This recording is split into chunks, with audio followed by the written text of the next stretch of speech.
On pense souvent que la démocratie s'effondre, mais les données montrent une légère amélioration. Parfois, on a aussi de bonnes nouvelles. Et on observe un paradoxe entre perception et réalité de notre démocratie. En effet, avec les crises politiques, la polarisation ou les guerres, les gens sont très pessimistes, mais les chiffres du Democracy Index montrent à l'inverse une stabilisation, voire une petite amélioration dans certains pays. Alors qu'est-ce qui s'améliore réellement? Même si le niveau global reste faible, on ne change pas tout en quelques décennies, certaines démocraties se renforcent, certains pays redeviennent des démocraties complexes et d'autres passent de hybride à démocratie imparfaite. La France est même remontée dans la catégorie supérieure. Donc il y a des progrès réels, pas juste du déclin. Ensuite, les démocraties existantes tiennent bon. Et c'est un point très important.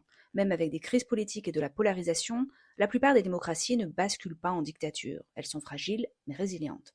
Les dernières années électorales massives ont offert des signes de vitalité, comme on dit. 2024 et 2025 ont vu un énorme nombre d'élections dans le monde, et le fait que les élections continuent à exister et à fonctionner est vu comme un signe positif, même si tout n'est pas parfait. Alors pourquoi pense-t-on que tout va mal? La perception est très négative, la méfiance envers les politiques augmente et avec elle l'impression de chaos. Les médias mettent en avant les crises. Résultat, on croit que la démocratie recule partout. Mais ce ne sont pas forcément les crises qui augmentent, ce sont le nombre des articles et des discussions sur les réseaux sociaux. Plus on en parle, plus on a l'impression que ça se multiplie. De plus, les problèmes sont visibles, les progrès moins. Un coup d'État est très visible, mais une amélioration institutionnelle l'est beaucoup moins.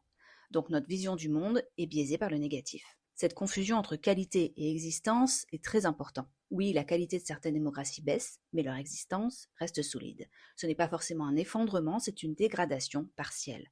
Alors si le score global de la démocratie du Economist Intelligence Unit a baissé depuis 2006, récemment on observe une stabilisation et de petites améliorations locales. Cependant, le monde n'est pas uniforme, certains pays régressent et d'autres progressent. Il n'y a pas une seule tendance globale simple.